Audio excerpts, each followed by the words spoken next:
पर पधारे, उसके लिए आप सबको बहुत बहुत धन्यवाद देता हूं। साथियों, जिस प्रकार अभी आपको अवगत कराया कि हम किन मुद्दों को लेकर हर जिला स्तर पर जा रहे हैं, क्योंकि पिछले कई वर्षों से हमने किसी राजनीतिक पार्टी में काम नहीं किया, कभी कांग्रेस बीजेपी के झंडे नहीं उठाए।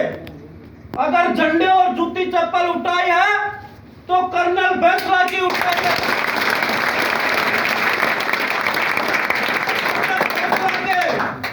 जो भी आह्वान होता था हम सबसे पहले आगे रहते थे। मेरे साथ में भाई हाकिम जी बैसला बैठे हैं, करौली से हैं ये। जब जब कर्नल साहब ने गुजरों के हक और अधिकारों की बात करी, आप सबने जी जान से उनका साथ दिया। हरलाल जी बता रहे थे मुझे कल कि जब कर्नल साहब की अस्थि विसर्जन यात्रा पर्वतसर की धरती से होकर गुजरी तो यहाँ के गुजरों ने पलक पावड़े बिछाकर श्रद्धांजलि अर्पित करी। उसका संदेश पूरे राजस्थान में गया।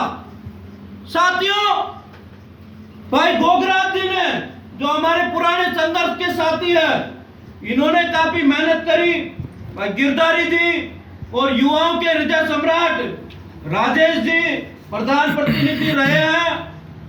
हमें सफलता नहीं मिली, लेकिन आगे जरूर आपको।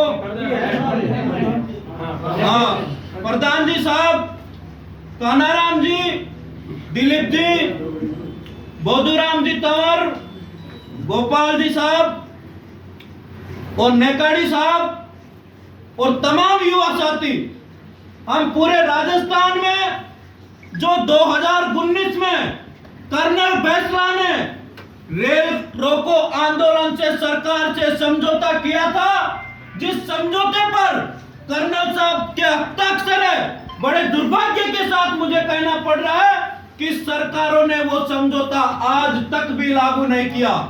इसलिए साथियों, कल हमारी रैली विजयनगर अजमेर में थी, आज आपके पर्वतसर में है, कल भीलवाड़ा में रहेगी। उसके बाद हम पूरे राजस्थान में हर जिला स्तर पर जा जाकर ज्ञापन दे रहे हैं और सरकार से सीधी धमकी देते हैं कि हमारी मांगों को जल्दी से जल्दी पूरा नहीं किया तो हम वही कर्नल के सिपाही हैं। भले ही कर्नल साहब हमारे बीच नहीं है, लेकिन उनके विचार और उनकी जो विचारधारा थी, जो हम सबके रग रग में बसी हुई है, आज गुजरों के हर घर में कर्नल है, हर घर में कर्नल साहब की विचारधारा है। इसलिए मैं आप सबसे निवेदन करना चाहूंगा कि आप सबने इतना मान सम्मान दिया यहाँ पधारे समाज के लिए, हम सबको यहाँ से चलना है और एक आक्रोश रैली के रूप में पर्वतसर की धरती से ऐलान करना है कि राजस्थान सरकार हमारी मांगे, जो कर्नल साहब का समझौता था, उसे लागू नहीं करती है तो हम पूरे राजस्थान में जल्दी बड़ा आंदोलन करेंगे। अब भाई हाकिम जी आगे आप सबको अवगत कराएंगे। आप सबको बहुत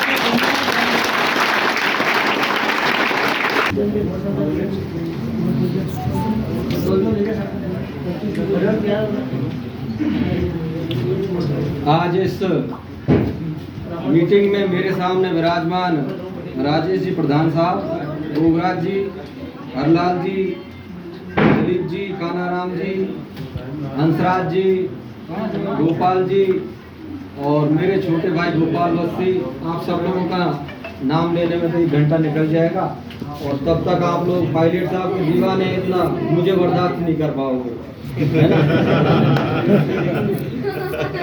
आप सब लोगों को सारी चीजें पढ़ करके और अपने उद्बोधन में सुनाएं। मैं आप सबसे एक आग्रह करना चाहता हूं कि कर्नल साहब के जाने के बाद हम लोगों ने एक चीज है वो बिसरा चुके हैं। यहाँ मुझे 2-3 लाल पगड़ी दिखाई दे रही हैं। इस पगड़ी का मतलब ये नहीं होता कि सर पे रख लिया और सर को ढक लिया। इस पगड़ी का मतलब कुछ जिम्मेदारियां भी होती हैं और जिस जिम्मेदारी से ये पगड़ी रखी जाती है, अगर उस जिम्मेदारी का निर्वहन हम लोग नहीं कर रहे तो हम इस पगड़ी के लायक नहीं हैं। आज ये युवा जो सड़कों पर उतर रहा है, उसका सबसे बड़ा कारण ये है कि सरकार हमारे 5000 युवाओं की नौकरी को दबा करके बैठी हुई है। 4 समझौते हो चुके, समझौते होने के बाद भी सरकार ने गुजरों को गुड़ का ढाला समझ रखा है कि जब चाहे तब खा जाएगी, क्योंकि कर्नल साहब रहे नहीं, संरक्षक रहे नहीं। हम लोगों का आक्रोश कर रैलियां करने का प्रायोजन सिर्फ ये नहीं है कि हमें नौकरी मिले, इसका परम उद्देश्य ये भी है कि हम एक जाजम पर हों, ताकि भविष्य में अगर हमें कभी जरूरत पड़े तो कर्नल साहब के ना होते हुए भी हम उस ताकत को सड़कों पर और सदन तक पहुंचा सके, जिससे सरकार हिल उठे।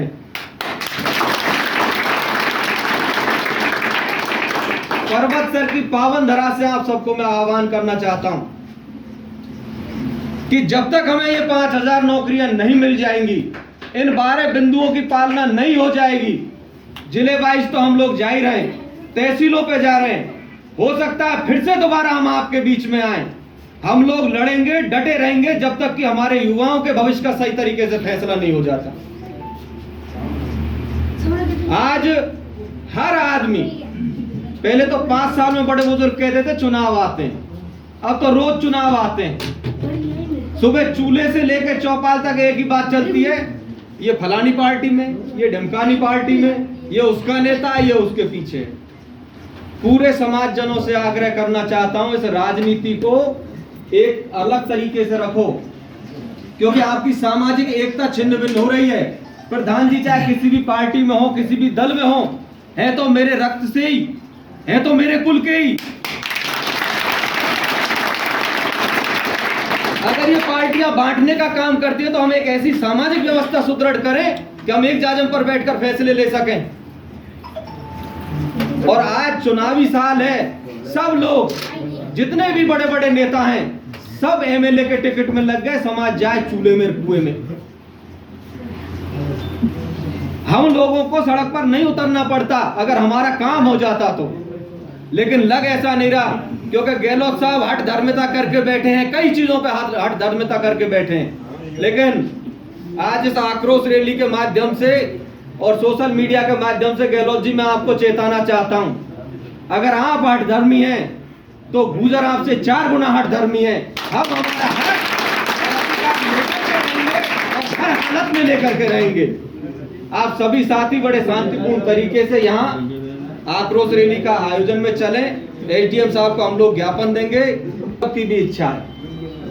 हमारा एक युवा, हम तो एमबीसी वर्ग के लिए लड़ रहे हैं, अपने समाज के लिए लड़ रहे हैं, हमारा एक युवा अजमेर से पूरे राजस्थान की आवाज बनकर, पूरे युवाओं की आवाज बनकर निकल रहा है। उसको मजबूती दो, उसको ताकत दो। ईमान रहता है, जहाँ पर सच, दया, सम्मान और ईमान रहता है, वहीं जाकर के वो अल्लाह और वो भगवान रहता है। अगर तूने निकाला है किसी के पाँव का कांटा, तो ये तय है तेरे दिल में कोई इंसान रहता है। बोलिए देवनारायण भगवान की जय।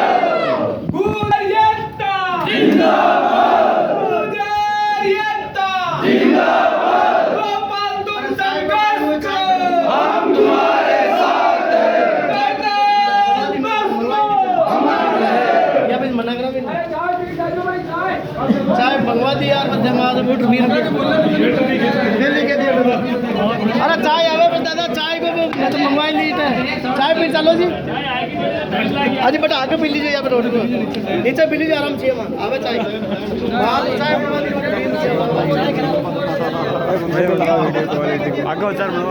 स्टेज पे लगाऊं तो यूट्यूब पर, यूट्यूब बोलो भाई सुख से बड़ा भाई।